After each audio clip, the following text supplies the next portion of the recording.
Hello friends, आप सभी का स्वागत है आपके अपने YouTube channel M study point में। और हम जैसा कि ये विज्ञान के प्रश्नों की श्रृंखला चल रही है, इससे पहले वाले वीडियो में हमने कुछ प्रश्न पढ़े थे, उसके आगे आप हम पढ़े।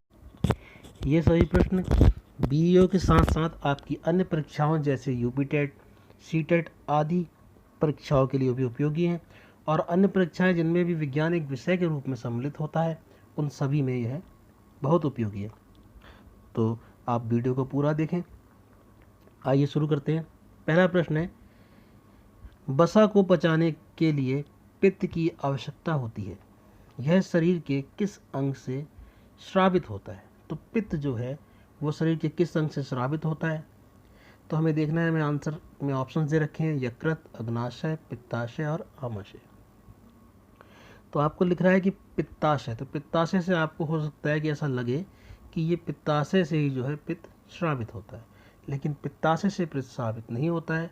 पित्ताशय में पित्त जो है वो केवल संग्रह होता है।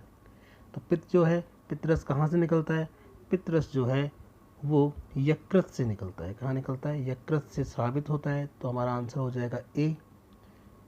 नेक्स्ट क्वेश्चन पर चलते हैं। नेक्स्ट क्वेश्चन है, निम्नलिखित में से कौन सा बहुलक बुलेट प्रूफ जैकेट के निर्माण में प्रयुक्त होता है? कौन सा बहुलक है जो बुलेट प्रूफ जैकेट के निर्माण में प्रयुक्त होता है?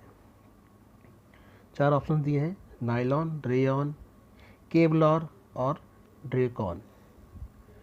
तो जो सी आंसर है केवलॉर, ये केवलॉर जो है वो बुलेट प्रूफ जैकेट में प्रयुक्त होता है। नेक्स्ट क्वेश्चन चलते हैं।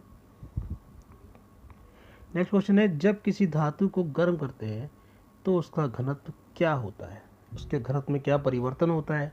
बढ़ता है, घटता है, अपरिवर्तित रहता है, या पहले घटता है फिर बढ़ता है? 5 सेकंड देते हैं आपको।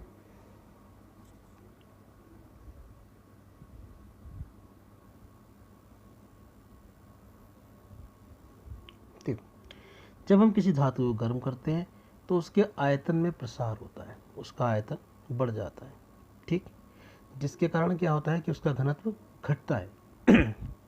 सॉरी, उसका घनत्व घटता है, क्योंकि आयतन और घनत्व जो है वो दोनों एक दूसरे के क्या होते हैं? व्युत्क्रमानुपाती होते हैं। आयतन जो होता है वो व्युत्क्रमानुपाती होता है घनत्व के। आयतन जो होता है वो व्युत्क्रमानुपाती होता है घनत्व के। अगर आयतन बढ़ेगा तो घनत्व घटेगा, और अगर आयतन घटेगा तो घनत्व बढ़ेगा, ठीक। तो हमसे वो पूछ रहा है कि उसका घनत्व क्या होगा। तो घनत्व क्या होगा? उसका घटेगा, उसका घनत्व घटता है। तो आंसर हमारा क्या हो जाएगा? बी, ठीक। नेक्स्ट क्वेश्चन पर चलते हैं।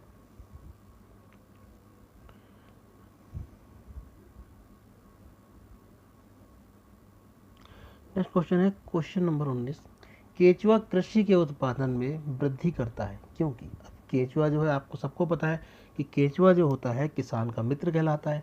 तो ऐसा क्या करता है वो जो किसान का मित्र हो जाता है? तो क्या है, ये हानिकारक कीड़े मकोड़ों को खा जाता है। बी, ये मिट्टी एकत्रित करते हैं। सी, ये जमीन को फोला करके वहाँ वायु के आवागमन में मदद करते हैं, या फिर ये भूमि में लौह तत्व को बढ़ाते हैं। तो चारों में से क्या ऑप्शन हो सकता है, बताइए।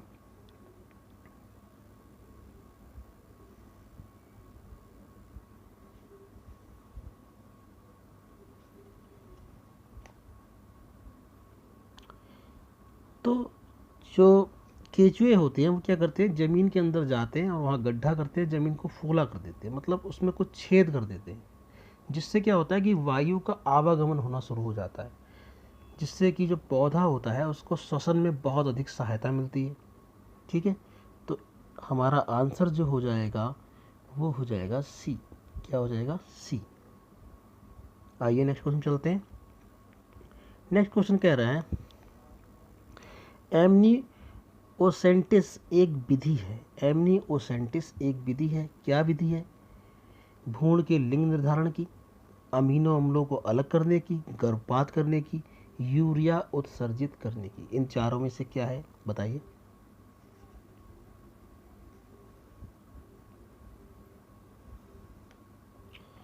तो एमनियोसेंटिस जो है वो एक ऐसी विधि है जिसके द्वारा भ्रूण के लिंग का निर्धारण किया जाता है, जो कि गैर कानूनी है। ठीक है, तो आंसर क्या हो जाएगा हमारा ए। नेक्स्ट, मक्खन में सड़न होती है। सड़न, मक्खन जो होता है उसमें से एक स्मेल आती है, वो सड़ने जैसी स्मेल आती है, तो वो किसके कारण होती है? 4 ऑप्शन दे रखे हैं, सिट्रिकम, ब्यूट्रिकम, टार्ट्रिकम और पिफ्रिकम, पिक्रिक अम्ल। ठीक, तो इन चारों में से क्या आंसर है बताइए।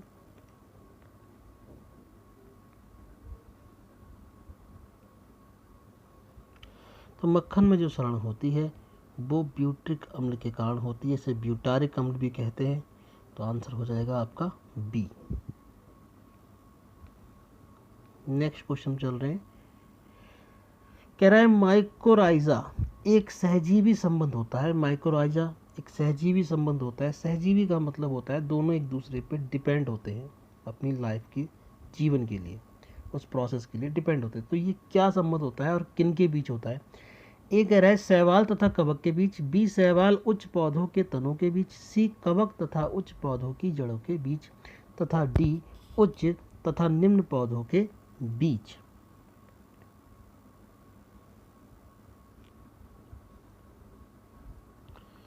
तो जो माइक्रोराइजा जो संबंध होता है वो कवक तथा उच्च पौधों की जड़ों के बीच होता है। किसके होता है? कवक तथा उच्च पौधों की जड़ों के बीच होता है। तो हमारा जो आंसर हो जाएगा वो हो जाएगा सी।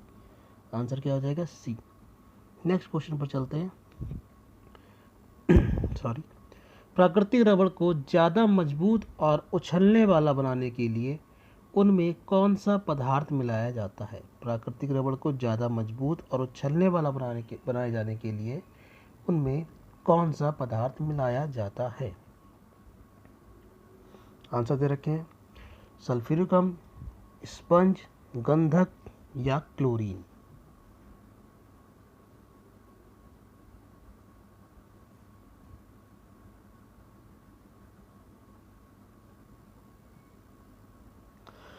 तो प्राकृतिक रबड़ को ज़्यादा उछलने वाला बनाने के लिए उसमें हम गंधक को मिलाते हैं। तो आंसर हो जाएगा हमारा सी। नेक्स्ट क्वेश्चन पर चलते हैं।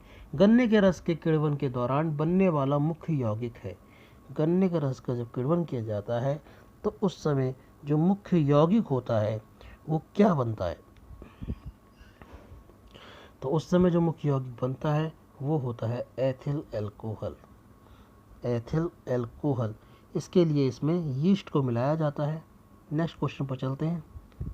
जब बर्फ पिघलती है तो इसका आयतन क्या होता है? बढ़ता है, घटता है, अपरिवर्तित रहता है या द्रव्यमान घटता है? जब बर्फ पिघलती है तो क्या होता है? तो देखिए, बर्फ जो होती है वो क्या होती है? पानी से हल्की होती है, इसलिए जब वो पिघलेगी तो इसका आयतन क्या होगा? घटेगा।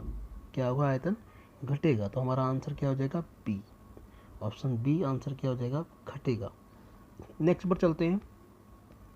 यदि किसी साबुन के बुलबुले को आवेशित किया जाए तो इसका आकार क्या होगा? साबुन के बुलबुले को हम आवेशित कर रहे हैं तो उसका आकार बढ़ेगा या घटेगा या अपरिवर्तित रहेगा या पहले घटेगा फिर बढ़ेगा?